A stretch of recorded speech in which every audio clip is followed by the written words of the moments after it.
A paz de nosso Senhor Jesus Cristo esteja convosco. Você já ouviu essa expressão na Sagrada Escritura?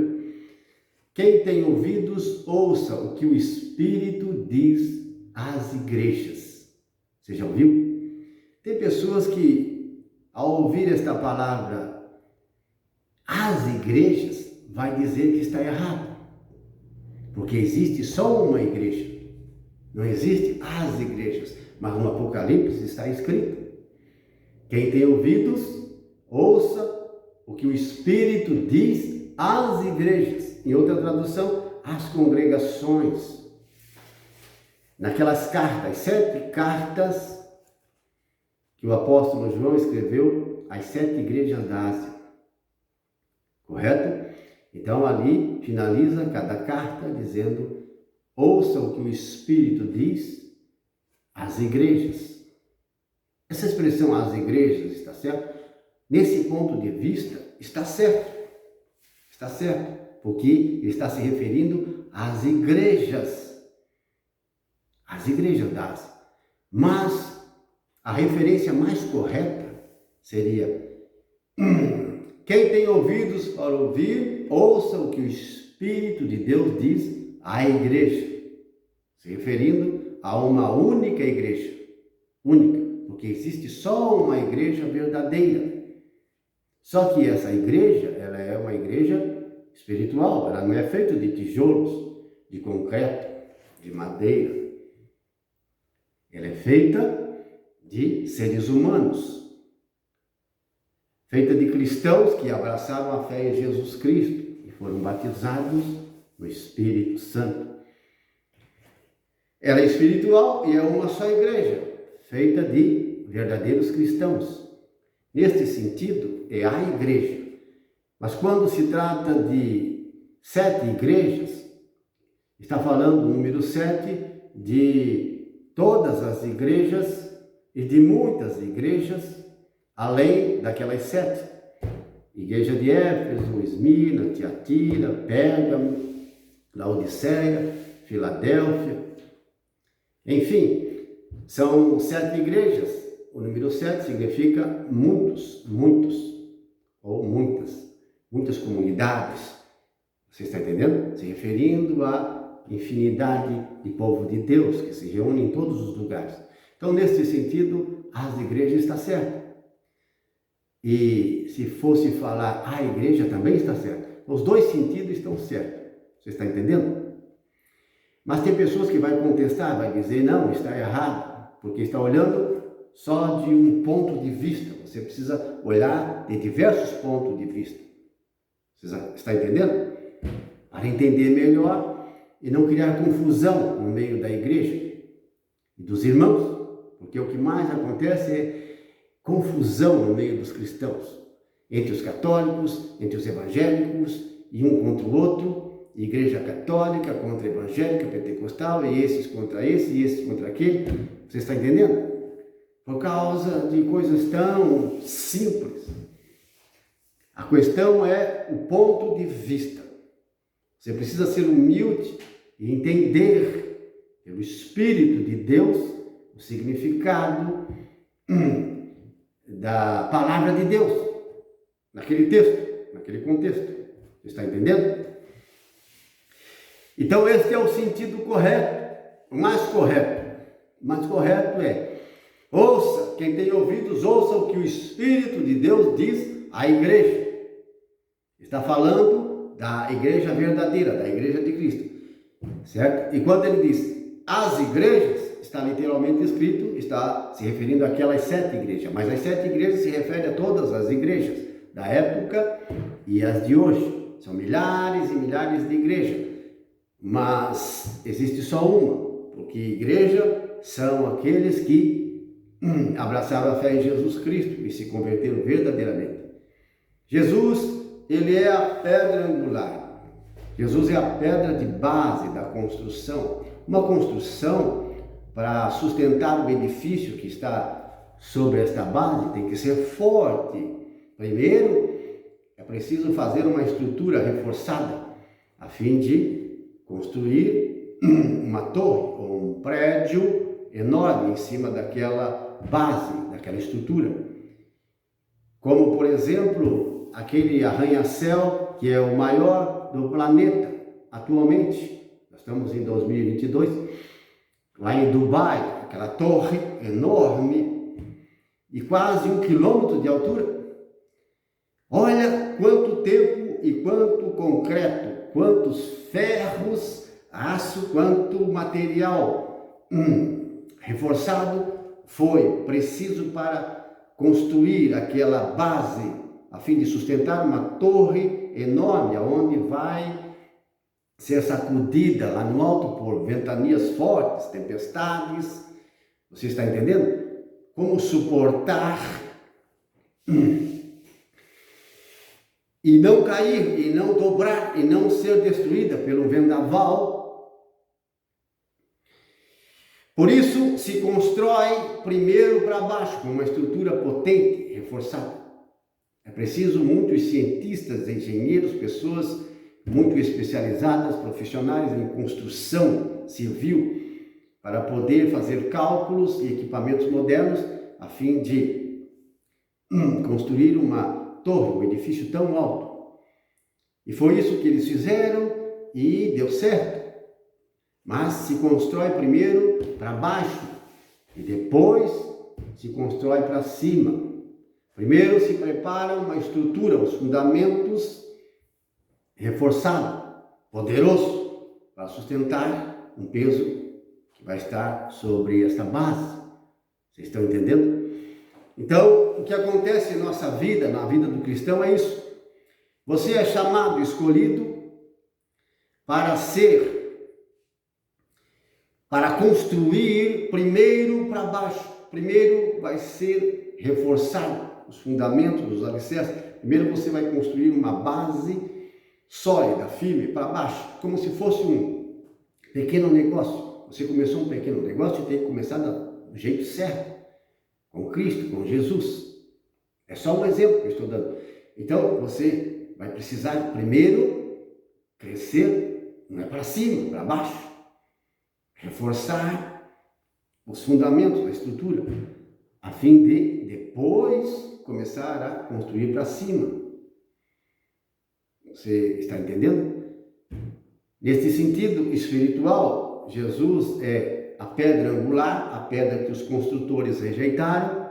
Ela se tornou a pedra principal, angular. É a pedra do novo templo. Não existe um terceiro templo. O segundo templo foi destruído pelos anos 70, mas foi edificado um outro templo, o templo espiritual, cuja pedra principal, a pedra angular, é Jesus Cristo, o Messias. Ele é a pedra principal que os profetas anunciaram, os profetas do Antigo Testamento. A pedra rejeitada pelos construtores, os sumos sacerdotes, os escribas, os doutores da lei, as autoridades judaicas na época. E Jesus mesmo, como base principal, como estrutura de um edifício que estava começando a ser construído para cima. E cada pedra, cada tijolo, cada componente dessa construção eram as pessoas que se convertiam, abraçavam a fé em Jesus, abandonando seus maus caminhos, e eram como uma pedra viva em cima desta base, construção, Jesus Cristo. Então ele é a base, ele é a estrutura forte, poderosa, um edifício que se tornou gigantesco, que é a igreja. Então, o terceiro templo já foi edificado. Nós hoje, os cristãos verdadeiros, são este terceiro templo.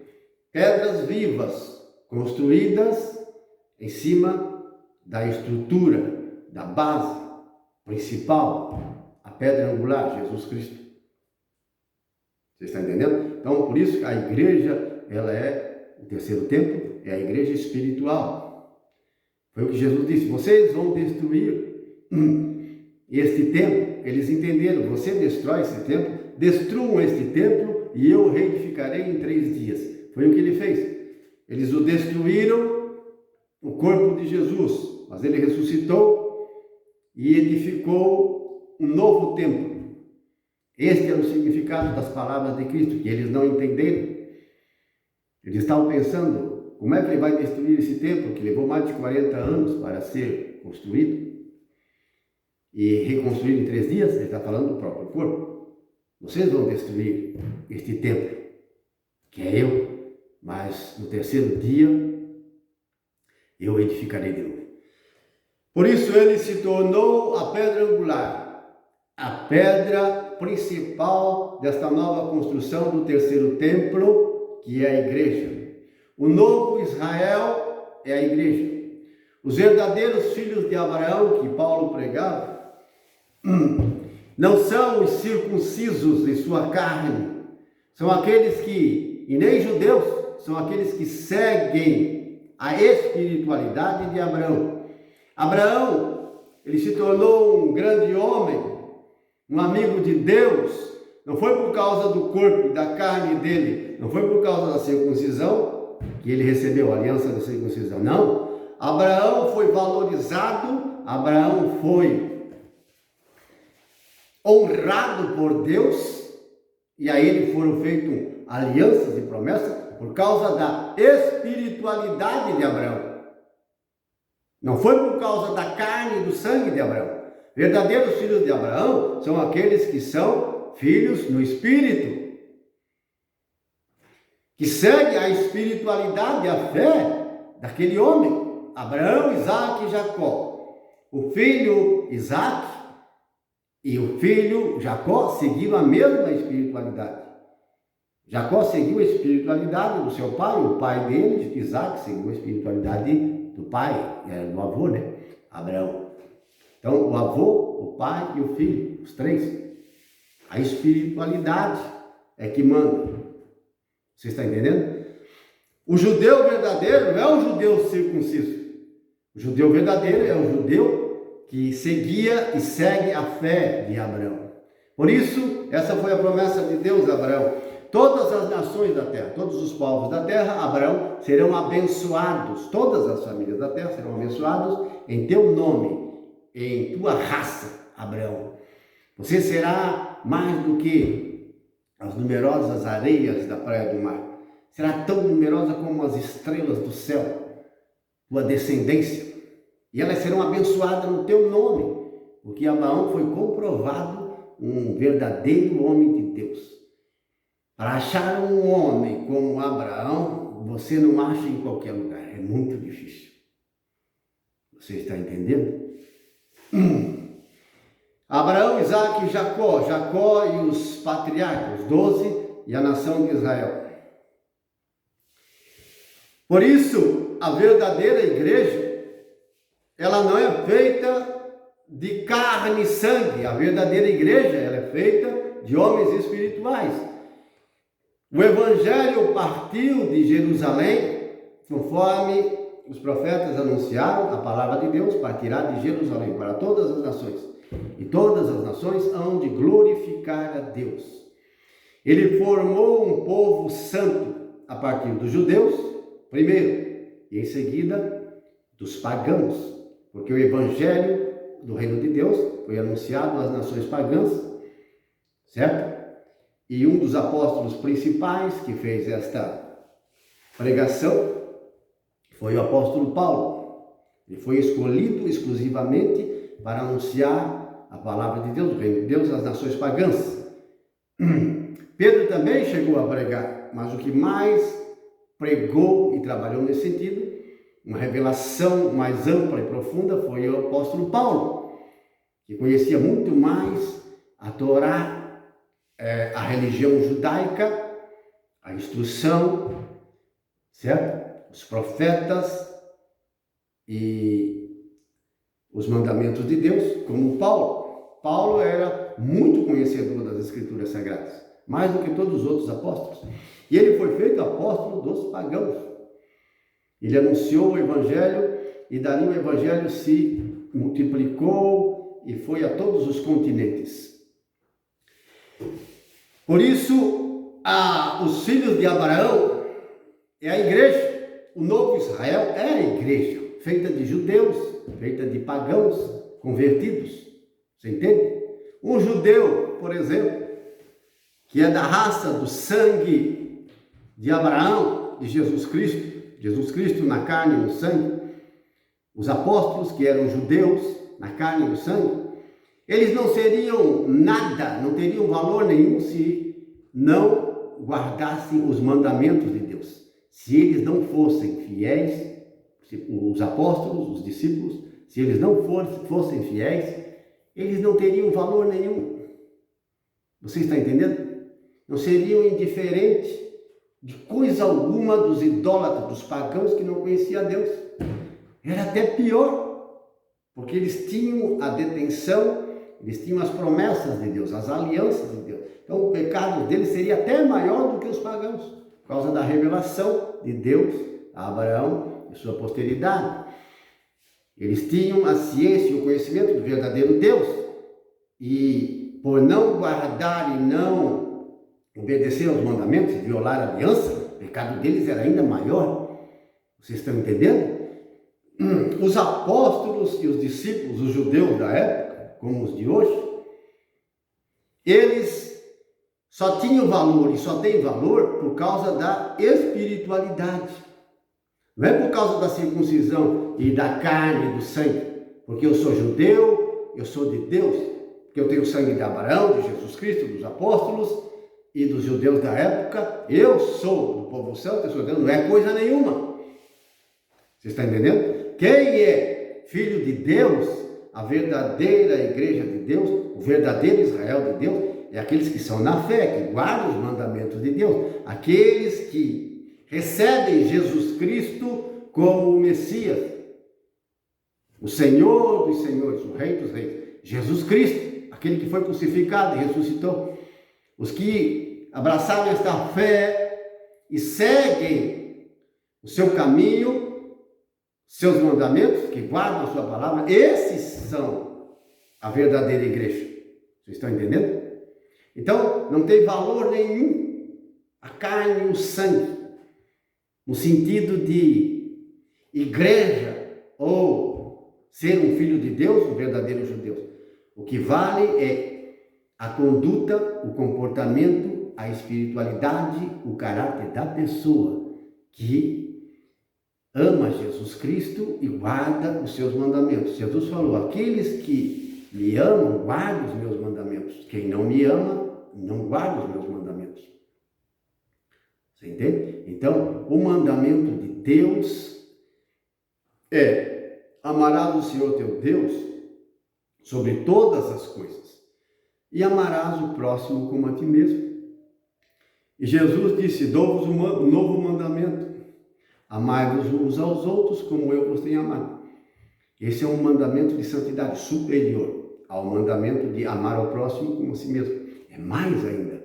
Amar como Jesus amou. Vocês que estão mais perto de mim, Jesus falou a eles, aos 12 e aos discípulos mais chegados. Eram numerosos discípulos, mas tinha uns 12 ali que estavam mais perto dele, os mais próximos, mais chegados.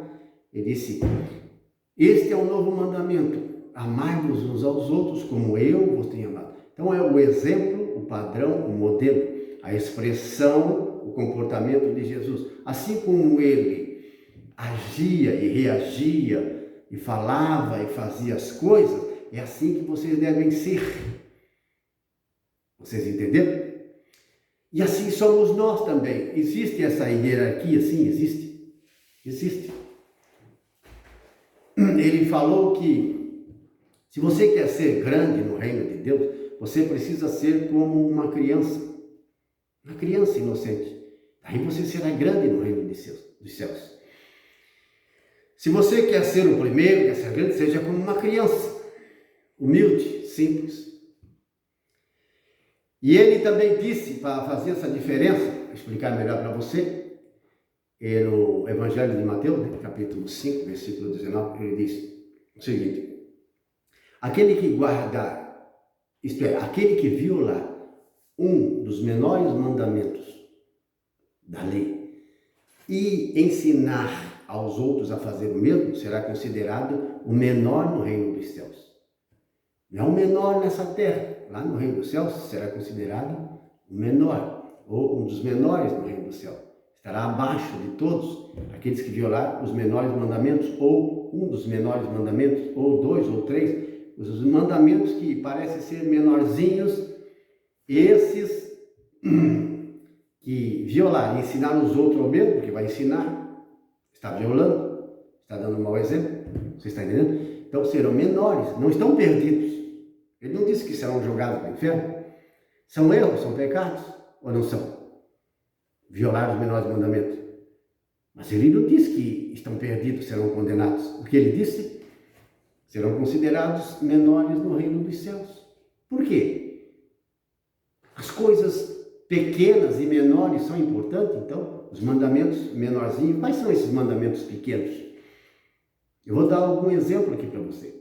Mas ele, continuando, no versículo seguinte, ele diz: mas aqueles que cumprir esses menores mandamentos, até os menores mandamentos, aqueles que são cumpridores, e ensinar aos outros a fazer o mesmo, era o que Jesus fazia, estava ensinando os apóstolos, os discípulos a fazer o mesmo, estes serão grandes no reino dos céus. Por isso existe essa hierarquia, os menores e os maiores. Existe essa diferença? Sim, existe essa diferença.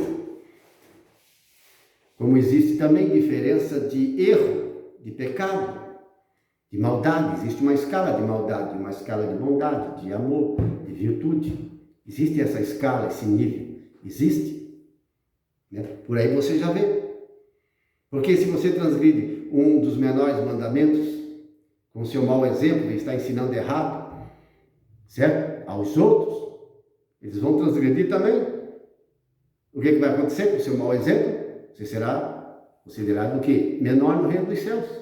Não é no reino da terra, é no reino dos céus. Não é erro, não é pecado. Mas claro, mas você está perdido? Não. São mandamentos pequenos. Vou interpretar para você, você vai entender. Há muitos e milhares de mandamentos pequeninos que são de grande importância. Se você os guardar, esses pequeninos, você será considerado grande no reino dos céus. Você vai guardá-los e ensiná-los. Mas se você for transgressor, um pouco frouxo e relaxado, o que vai acontecer? Você vai ensinar aos outros a ser relaxado como você, um transgressor dos menores mandamentos. Eu falo às pessoas que são da igreja. Você está entendendo? Da igreja. Existem muitas igrejas.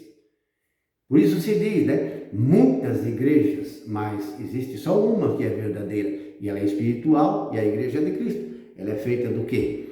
De católicos, evangélicos, pentecostais, verdadeiros cristãos. Porque existe católicos que são de Deus, e existe evangélicos e pentecostais que também são de Deus. Você acha que não? É claro, pelos frutos se conhece a árvore. Só que muitos estão ensinando erros e diversos erros, em nome de Deus, em nome de Cristo, em nome de uma filosofia, uma teologia e de uma tradução, interpretação, que não compreenderam, estão entendendo de uma forma literal. Veja, por exemplo, vou dar exemplo da transgressão de um mandamento pequeno.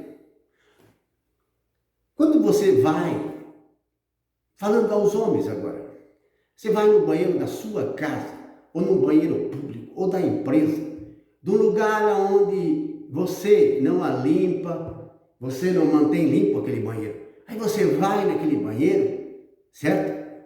E ele está limpinho, a pia, o chão, o vaso sanitário, está tudo bem organizado, limpinho, certo? E mesmo se não estivesse, sendo um banheiro público, ou de uma empresa, ou da sua casa, mesmo se não estivesse, você, para guardar um mandamento pequenininho, que é de grande valor, você vai manter aquele banheiro de uma forma limpa, do jeito que está. Você vai lavar o rosto, vai fazer o que tem para fazer, não vai respingar nada fora, entendeu? Se respingar, você vai, pega o papel e limpa. Se cair no chão, limpa o chão, deixa como estava, limpinho. Não faz fora, não suja, não respinga, não gospe, não picha. Você está entendendo? Do jeito que você entrou, está limpo. Tem alguém que paga para fazer aquela limpeza. Tem alguém que tem trabalho para fazer. Entendeu? E às vezes a pessoa é relaxada, né? Ela deixa respingado, E a pessoa tem que estar lá limpando. Você está entendendo? A pessoa, ela está transgredindo o quê? Um mandamento pequeno. É grave. Está matando, está destruindo a vida de alguém? Não está. Você está entendendo? Mas é um erro. É pequeno. Então, veja, um mandamento pequeno, seja higiênico, seja caprichoso, zeloso. Ame a pessoa que limpa esse banheiro, mantém ele sempre limpo. Mas o banheiro está sujo, se está sujo, está toda uma reveria, porque tem gente relaxada, entendeu? Gente frouxa, mal educada, gente perversa, que picha, que faz fora e que mantém tudo sujo, que não se importa. São ímpios, são gente perversa, não tem educação nenhuma. Porque o evangelho, o verdadeiro evangelho, lhe dá educação para a pessoa. Você fica bem educado, entendeu? Você para de ser frouxo e relaxado, e malcriado e sem vergonha. Você aprende a respeitar, a amar as pessoas que estão limpando e mantendo aquele banheiro limpo. E se está sujo, mesmo se está sujo, não foi você que sujou. Aí está sujo, você vai fazer já está sujo, então você vai sujar em cima. Você vai estar imitando aquele perverso, aquela mal educada, aquele mal educado que fez toda aquela sujeira. Você está entendendo? Então, está sujo, está espingado, aí você faz da coisa certa. Você não vai limpar, não é responsabilidade sua, mas você faz a coisa certa, para não sujar mais do que já está. Isso aí é um mandamento pequenininho. São milhares de mandamentos pequenininhos. Estou falando de conduta, comportamento. O evangelho é conduta, comportamento. O evangelho não é feito só de palavras.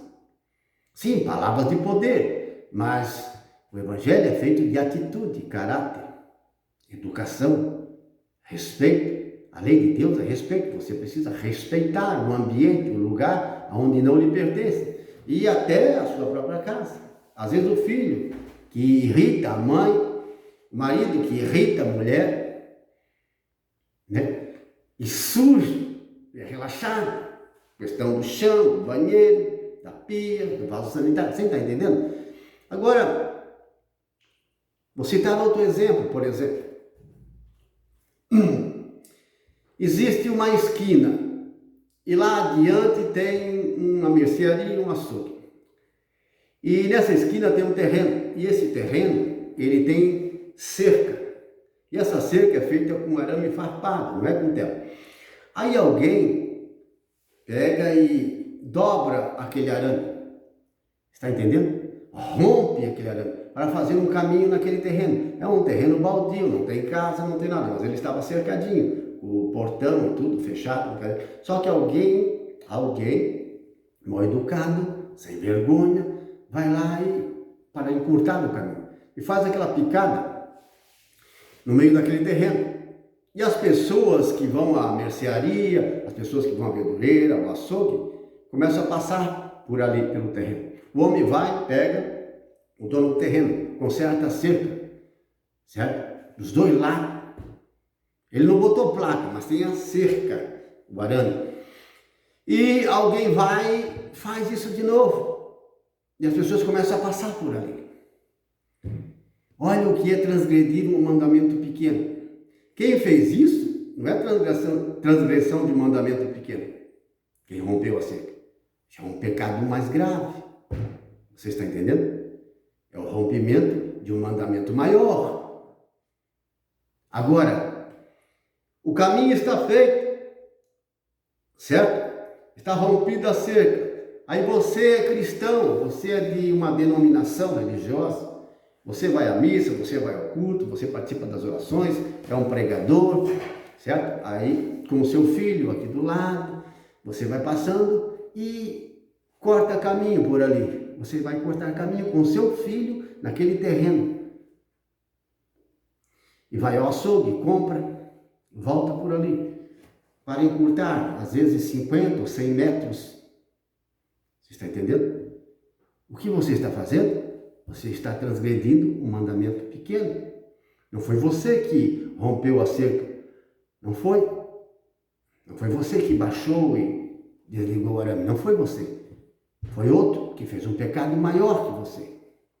Mas você, sendo cristão, está dando um mau exemplo para o seu filho. Está passando num terreno baldio, não tem nada construído, mas está dando um mau exemplo, porque esse terreno, ele pertence a alguém. E essa pessoa que é dono do terreno, será que ela aprova todos os que estão passando ali no terreno dela? Será que ela aprova? É claro que não. É claro que não. Já consertou o arame, entendeu? E romperam, consertou de novo, romperam. Aí deixou assim. Porque sempre tem alguém que, entendeu? Para encurtar o caminho. Só que você, sendo cristão, você vai dar o exemplo para o seu filho. Você vai passar pela rua, entendeu? Vai andar 50, 100 metros ou mais e vai voltar por lá. E não vai passar por esse caminho. Por quê? Porque está desrespeitando o dono do terreno. Mas não tem placa, mas a cerca, meu amado irmão, a cerca, ela é a placa. Se o dono colocou a cerca, é porque ele está dizendo, proibido a entrada nesse terreno, eu não quero ninguém que entre nesse terreno. E ele está errado? Não, o terreno é dele, ele está certo. Ele é obrigado a deixar aberto. Se ele cercou, é para ninguém entrar. Você está entendendo? Mas você é cristão, é de uma igreja, é católico, seja lá quem for, às vezes um ministro, um pregador, vai com a mulher, vai com os filhos, passa por ali. Você está cometendo a transgressão de um mandamento pequeno, está ensinando a seus filhos e as outras pessoas a fazer o mesmo. Você está entendendo que é transgressão de um mandamento pequeno? Porque se o terreno fosse seu e você se colocasse no lugar do dono, como você se sentiria se as pessoas estivessem passando por dentro do seu terreno? Você se sentiria como? Indignado. Era uma indignação grande. Uma manifestação de, não é um pecado grave, não é um erro grave. Não está matando, destruindo a vida de ninguém, está? Não está. Entendeu? Mas é um erro. É um erro. Está desrespeitando o limite, o terreno dos outros. Então, se você não quer que Deus respeite o seu terreno, a sua vida, a sua casa, as suas coisas, então você tem que respeitar também o terreno dos outros. Então, amar ao próximo, amar a Deus e amar ao próximo, como a si mesmo, é respeitar Deus, o nome de Deus, a palavra de Deus, respeitar o terreno dos outros, as coisas dos outros, a vida dos outros, a mulher, os filhos, respeitar na rua, no trânsito, aonde você entra, você sai, você está entendendo? É durante o dia, onde você caminha no meio do povo. Quando perde o respeito, você está transgredindo a lei de Cristo, que é o amor ao próximo. Se você tiver que ser humilhado por ficar quieto, glória a Deus. Glória a Deus. Humildade. Agora, preste bem atenção. Você está passando por ali e você não passa mais para guardar este mandamento, respeitar o terreno do próximo. Você está guardando um mandamento pequeno, está ensinando a seu filho, aos outros, o que é certo. Aí o dono, se todos fizessem como você, o dono vai e arruma a cerca, deixa ela bonitinha e ninguém rompe mais aquela cerca porque estão seguindo o seu exemplo. Este é o exemplo, isto é amar o próximo, isto é guardar a palavra de Deus no coração. Você precisa guardar como dinheiro a palavra de Deus.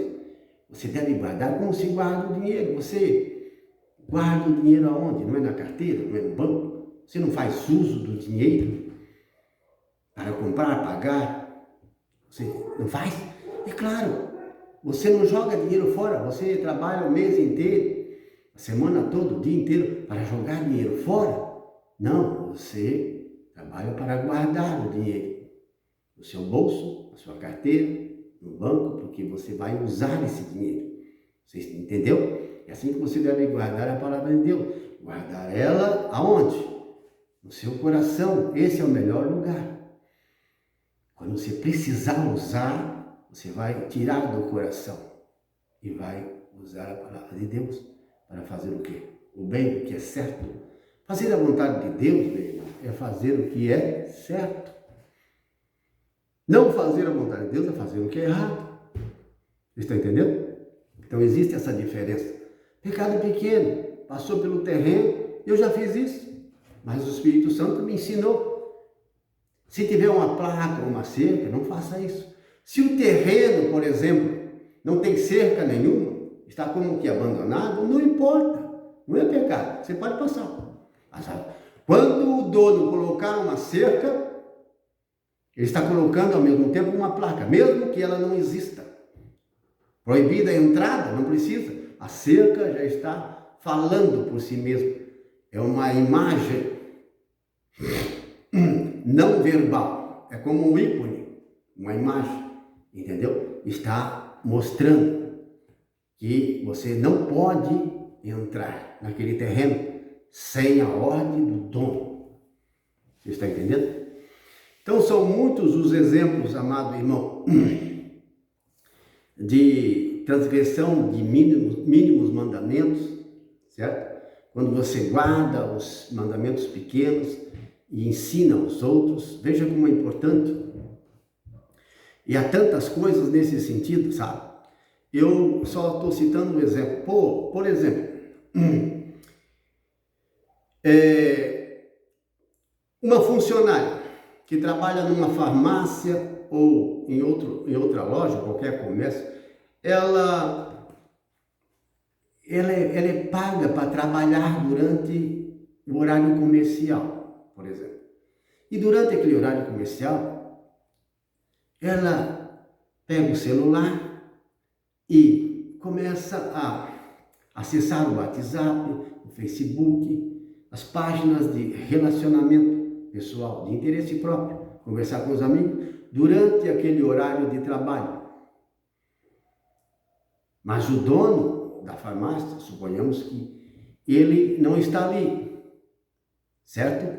E tem funcionárias trabalhando. Então, uma das funcionárias, de vez em quando, vai no WhatsApp, no Instagram, certo? E começa a fazer coisas, acessar essas páginas do seu interesse próprio, pessoal, conversando com amigos, com amigas, com a família, ou interagindo em algum tipo de serviço, certo? Colocando algum produto, ou pesquisando para comprar. Você entende o que eu quero dizer? Está usando o celular ou o laptop, o computador da empresa, em interesses próprios, todo dia, durante 15, 20 minutos, uma hora, às vezes até mais. Só que essa funcionária, ela é paga para trabalhar as horas integrais. Aquelas horas que são 8 horas ou 10 horas, conforme combinado no contrato da empresa. Essas horas ali de trabalho, essa funcionária não pode de jeito nenhum usar celular ou computador para roubar este tempo que está sendo pago em interesse próprio. Você está entendendo? Eu estou abrindo os seus olhos. Se você faz isso, está me assistindo, se você já fez isso ou está fazendo isso, você está transgredindo. Se você é cristão, e segue alguma igreja, participa de algum ministério, e tem esse costume na sua empresa, isto é, na empresa que você trabalha, na loja, no comércio, no lugar onde você é pago por mês ou por hora, para trabalhar naquela empresa, naquele comércio, naquela loja, naquela indústria, e lá você costuma todos os dias acessar seus interesses pessoais, os meios de comunicação da empresa ou no seu próprio celular. Você está roubando aquelas horas da empresa.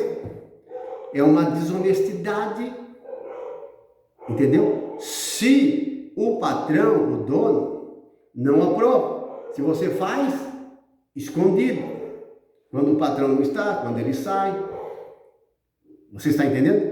ou em outro departamento dali, da empresa, faz escondido. Você está sendo desonesto. Porque aquelas horas ali você está sendo paga para trabalhar. Agora, se o patrão, a patroa, o dono, ele libera, é diferente. Você não está pecando. Você não está sendo desonesto. Correto? Mas se você faz escondido, quando não está vendo, então você está cometendo um erro. Agora eu pergunto, esse erro, ele é grave? É uma injustiça? É um crime? Não é. Não é um crime. Você está entendendo? Está destruindo a vida de alguém? Não. É um pecado pequeno? É uma transgressão pequena? É pequena. Você é uma pessoa honesta, não rouba do caixa, não rouba produtos. Você não é ladrão. Não é ladrão. Não leva nada para casa que não é seu. Seria um pecado grave. Mas você está roubando as horas de trabalho. Porque se somar durante o mês e durante o ano, sabe quanto vai dar? Vai dar dias e até semanas de trabalho que o patrão está pagando a mais para você acessar em páginas do seu interesse. Se você fizer a soma, você vai ver que fica grande depois. O tempo que você usa é interesse próprio e você está sendo paga para trabalhar. Estou só dando esses exemplos para que você saiba que existe essa diferença de pecado. Pecado grande, pecado leve, transgressão grande, transgressão leve, que muitos pregam que é tudo igual, que pecado é tudo igual. É uma mentira. É um erro de doutrina muito grave. Não é tudo igual. Então, estou abrindo os seus olhos, interpretando a palavra de Deus para você, da forma correta. E você sendo cristão e cristã, sabendo disso, tipo, você não sabia, mas agora você sabe, você está ouvindo esta briga. Então você não vai fazer mais?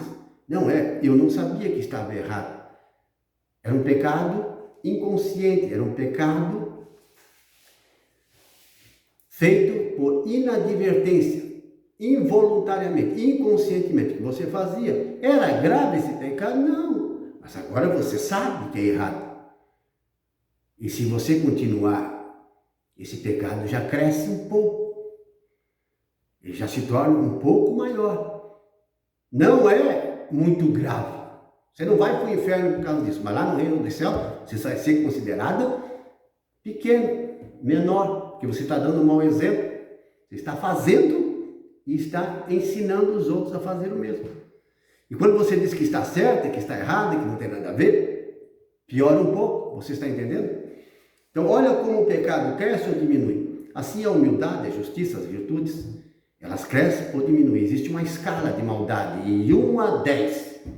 Existem pessoas que são mal numa escala 1, existem outros que são numa escala 5. Existe gente má numa escala 7. A escala 7 já é crimes horríveis. As pessoas podem matar crianças e dar risada ao mesmo tempo. Judiar dos animais, judiar das pessoas, não tem sentimento nenhum. Mas tem a escala 8, 9, 10, que ainda é pior. Mas tem escala 3, escala 2, escala 4, que é uma maldade menor. A pessoa não tem coragem de fazer uma atrocidade, uma crueldade tão grande. Mas ainda há pecados graves na sua vida. Assim também, nas virtudes, no orgulho, nós podemos aumentar o nosso orgulho em nós ou diminuir. A fé, ela pode ser pequena, mas ela pode crescer. A mansidão, a paciência pode ser grande, pode ser média, pode ser menor. Você está entendendo? Existe nível, escala, certo? Que pode crescer ou diminuir. Foi o que Jesus disse. Nos últimos dias, a iniquidade, isto é, o ministério da iniquidade vai aumentar tanto que as pessoas esfriarão na caridade. Sim, e por se multiplicar a iniquidade sobre a terra, a caridade, o amor em muitos, se esfriará.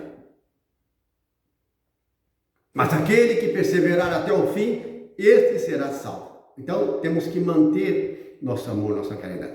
e procurar sempre acender a chama e fazer ele aquecer, crescer, aumentar e não diminuir. Isso implica em jejum, oração, estudo da palavra de Deus, teu compromisso com Deus, dando prioridade. Compromisso com Deus, prioridade. As suas coisas, a sua vida, a vida da sua família, tudo que você tem e gosta, o que é mais importante, sempre em segundo plano. Mesmo os filhos, as filhas, mesmo o esposo, a esposa, em primeiro lugar, Deus. Prioridade, primazia, preferência, Deus, compromisso com Deus. Depois, o marido, o filho, a mulher, você entendendo? As suas coisas. Por quê? Porque aí o Espírito de Deus vai lhe ajudar. Vai ajudar você a amar mais sua esposa, a esposa o marido, os pais os filhos os pais. É claro. Por quê? Porque não existe nada mais precioso, mais valoroso, nada que possa valer mais do que o Espírito de Deus no seu corpo, unido ao seu Espírito. Você entende? Todo o dinheiro da terra, toda a riqueza do mundo, todas as pedras preciosas, a maior glória deste mundo, não pode se equiparar, não pode equivaler e se igualar ao valor desta pedra preciosa. Pedra preciosa, lapidada, essa joia que é o Espírito do Senhor, o Espírito de Deus, o Espírito da verdade, o Espírito Consolador, morando em você. Você se torna templo do Espírito Santo. Você se torna a casa de Deus. O Espírito de Deus, da verdade, unido ao seu Espírito, vai te orientar, vai te conduzir, guiar a sua vida. É o que Paulo dizia, deixai-vos guiar, conduzir pelo Espírito Santo, e não satisfareis as paixões pecaminosas da carne. Deixai-vos guiar, conduzir. O Espírito Santo quer estar na poltrona, na direção. Ele não quer estar do lado do motorista e nem atrás do banco. Muitos estão colocando o Espírito de Deus atrás ou do lado e dirigem a vida, a sua casa, seus negócios com sua própria cabeça. O Espírito Santo está do lado, dando orientações, mas às vezes não ouve. A pessoa está na direção. Você tem que trocar essa direção. Deixar que o Espírito Santo tome o volante, a direção do seu casamento, sua empresa, da sua vida, seus negócios. 24 horas. Você entende? O Espírito Santo, unido ao seu Espírito, vai ensinar você a respeitar, a guardar os menores mandamentos, a ser grande no reino dos céus. O Espírito Santo vai dar a você a verdadeira educação que as escolas, as universidades não podem dar. Curso, filosofia, teologia, qualquer coisa não pode dar essa educação que o Espírito Santo dá. A verdadeira educação, ela vem do alto, de Deus, por meio de Jesus Cristo e do Espírito Santo. Correto? As universidades, repito, as escolas, não tem como dar esta verdadeira educação. Então, não é importante ir para a universidade, para a escola, fazer cursos, não é importante, mas claro que é, meu amado irmão. Só que você tem que ir à escola, ir à universidade já com o Espírito Santo, o Espírito de Deus dentro de você. Por quê? Porque lá você vai dar o seu testemunho. E o seu testemunho não vai ser vergonhoso, porque o seu comportamento, o seu caráter, suas atitudes serão de filho de Deus, de gente bem educada. Você está entendendo? Que respeita a namorada, o namorado, a mulher, o marido do outro, que respeita o espaço, as coisas dos outros. E as palavras que vão sair da sua boca? E as intenções? E as suas atitudes e reações? Como serão? Serão santas, serão edificantes. Não serão para a destruição e contaminação da humanidade e da sociedade, mas para a salvação, edificação, libertação. Você se torna um porta-voz de Deus. Você se torna um profeta de Deus, uma profetisa de Deus. Você se torna uma pessoa bem educada. Você está entendendo? Que o Espírito Santo é que traz a nós esta boa educação. E muitos mandamentos pequeninos, coisas que você transgride, vai passar a guardar e ensinar aos outros. Você entende? Isso é maravilhoso, é isso que Jesus quer. É isso que Deus quer. Mas não depende só dele, depende de você, depende de nós. Entregar a Deus esta direção. Dar a Ele esta prioridade, esta primazia.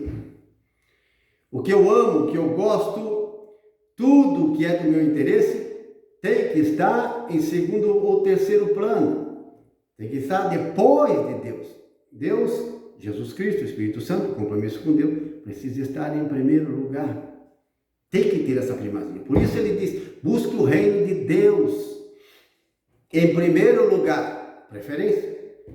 E tudo mais vos será acrescentado. Buscai em primeiro lugar o reino de Deus. Buscar em primeiro lugar o reino de Deus é as coisas de Deus, é a presença de Deus, é os ensinamentos, é a doutrina de Deus. Amém?